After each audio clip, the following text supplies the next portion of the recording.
Assalamu alaikum wa rahmatullahi wa barakatu. Kamar kullum yadda aka saba, sunana Awwal A Nura. Ni ne mamallakin wannan tasha tamu mai albarka mai suna Hausa Biology Studies.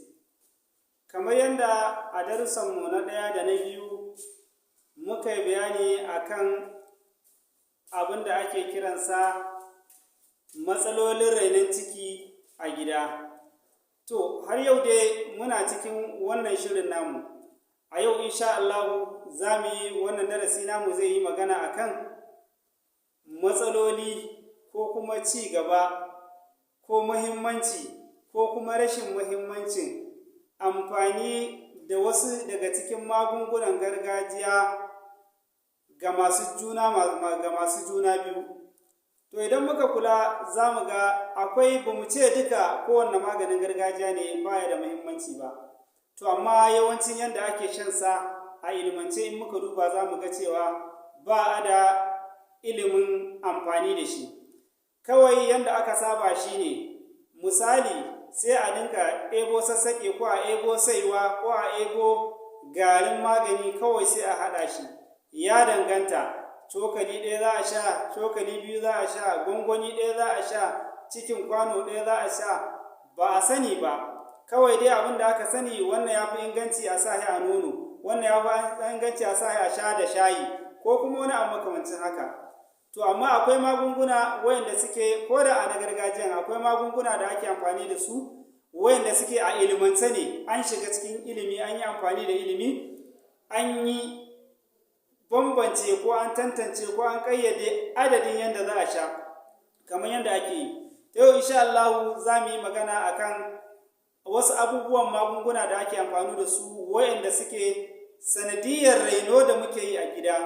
Wannan asibitin namu da muke rainawa dai na unguwarmu ko na maƙotanmu unguwarmu ko na garinmu ko kuma ma na kusa da gidanmu, wala Allah ma mu ce yawanci mukan cewa ai malamar ƙwaya ɗaya ce a asibitin ma shaka tafi ne, malama ƙwaya ɗaya ce ko kuma malami ƙwaya ɗaya ne ko kuma wata yarinya ce ma wacce take yar ciki na, yaushe zan je in zauna in ninka yi wa yar ciki na bayanin wasu abubuwa nawa, gaskiya ba za ni ba. To alal haƙiƙanin gaskiya wayannan abubuwan kullum muka duba za mu ga mu mutanen karkara an tafi an bar mu a baya. Shi yasa kullum muke cewa wannan ɗan asibitin da kake rainawa, idan ka ji yanda hukumar da ake kiranta hukumar matakin farko na lafiya, idan ka ga irin hidimar da take yi da kashe wasu abubuwa da take yi, da wannan malamar da kike gani ta asibitin za ki je gurinta ta yi miki wulaƙanci ko kuma wannan malamin ya yi maka wulaƙanci, za ka sha mamaki ko za ki sha mamakin yadda za a yi hukunci a kansa. Wataƙila ma ko dai a canza shi daga gurin ko a canja ta daga gurin ko kuma dai a dakatar da ita daga aiki ko a dakatar da shi daga aiki ko ma kuma a kore shi daga aiki gaba ɗaya. Saboda a baya tana sa ido mutuƙa akan mu, ya za ta wayar da mutane su fahimci ma meye asibiti, su fahimci kuma meye lafiyarsu. Ba a buƙatar kuɗin kowa, hatta abubuwa da ake yi wanda ke ba a karɓar kuɗi, musamman abin da ya shafi masu rainon ciki, mata masu juna biyu da ƙananan yara, tana mutuƙar taka muhimmiyar rawa a nan. Don haka idan muka kula a gurguje, idan muka duba za mu gani cewa abubuwan da ake yi shine, kamar misali mun fara tattauna akan yadda ake amfani da su garahuni a al'adance a gargajiyance. To yau mu za mu magana akan abin da ake magana a kansa shine, za ka ga so da yawa idan mace tana da juna biyu a wajen wata ɗaya ko wata biyu ko wata uku, yawanci za ka ga ana nemo abin da ake kiransa siyaye. Kowa idan na ce siyaye kowa ya san me ake nufi, duk Bahaushe ya san me ake nufi da siyaye. Siyaye wani itace ne na rama, bayan tsatsaga an faffare ta ake itacen, to an faffare igiyar ramar, to itacen, wannan kiraruwan itacen shine ake zuwa sai a je a samo, bayan an nemi wannan siyaye sai a zo a ajiye shi, sai a je a samo igiyar ramar sai a ɗaure, sai a je a samo yaɗiya dai wadda aka sani ana ci, to kiraranta ɗanya da ganyenta sai a ciro gaba ɗaya har wannan kiraren nata, sai a nannaɗe sai a haɗa, sai a nemo tsamiya sai a haɗa a ciki sai a zuba. sai a samu ruwa wadatacce mai yawa. In aka samu ruwa wadatacce mai yawa sai a zuba ciki. Wasu suna samun kwatanniya su zuba, tukunyar ƙasa kenan, wasu kuma ana samun ƙwarya a zuba a ciki. In aka zuba a ciki sai a bacci sai ya daɗe ya tsumu, sai a dinga kullum a dinga iba ana bata, kullum ana iba ana bata. Wasu kuma ma idan har da abin da suke kira haɗin miyagu shine wai haɗin mayu. To idan har da wannan haɗin mayun, to shine ake samo wancan aba da muka bayani a baya, muka magana ana kiranta gada kuka.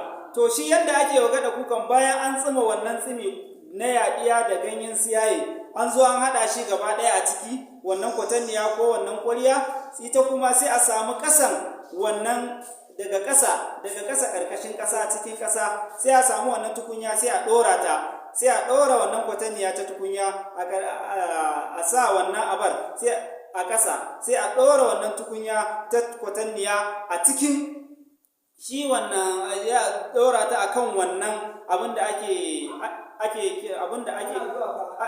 ake kiransa gada kuka. To da an sa shi kenan, sai wannan ɗacin, saboda wadatar ɗacinta ne zai sa har wannan tsimi na ruwa da aka yi da magunguna da aka yi sai an ji ɗacin ta ciki. Ga dai ba a ciki aka sa ba, a ƙasa aka sa, aka ɗora wannan tukunyar a kan ƙasa, amma sai ya huda an ji ɗacinsa saboda matuƙar ɗacinta. Wai wannan abin da ake amfani da shi, ana amfani da shi ne don saboda ita wannan mata don za ta rinka zubar da zaƙi, ma'ana za ta rinka rasa, kamar yadda muka bayani a baya, shi ma ana amfani da shi don amniotic fluid dinka zuba, wai tana zubar da zaƙi. To wannan amniotic fluid din, kamar yadda muka faɗa a baya, take zubar da shi, shine yake bada matsaloli gare su. To shine idan tana rasa, kamar yadda muka faɗa, wannan abin yana jawo karancin ruwan da yake cikin mahaifa, jariri yake motsa. Ita kenan a ciwon baya, ita kenan a ciwon mara, ita kenan ta dinka yawo asibiti gurare tana cewa gurin masu maganin gargajiya ko asibiti baya motsi ciki ya kwanta.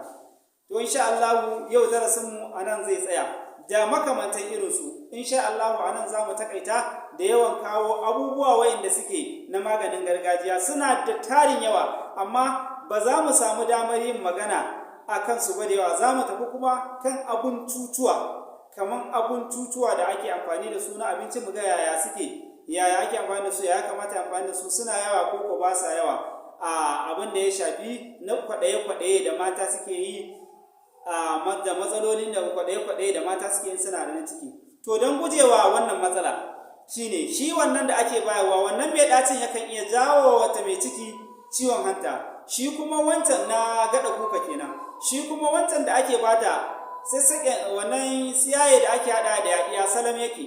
To daga wannan salam da yake za a ji salam yake, amma kuma matsalarsa shine yana da matsalarsa shine yana jawo wannan ruwan mahaifa ya ragu, ya yi karanci. To idan ya yi karanci shine shi kenan, tun daga nan ciki ya samu matsala, har izuwa wata ma ko a yi ɓarinsa, ko kuma dai tece jago-jago, saboda wannan rasa ruwan da take na amniotic fluid da muka yi magana, shi take rasawa. Shi kenan sai a samu abin da ake kira burki, sai ya dinka yi wa ɗan burki a ciki, baya jujjuyawa yadda ya kamata, juya ya wasanninsa, ya yi duk wasu abubuwa da ya kamata a yi. Sannan ita kuma za ta yawan fama da ciwon mara, ta je wannan asibiti a bata magani ta shanye shuru, ta je wannan asibiti da ta je an bata wannan magani shuru, sakamakon kuma ita ta samo wa da kanta matsala. Ma damar bata daina amfani da wancan abubuwa ko bata daina yin wancan abubuwa ba, to gaskiyar lamari ba za ta daina ba.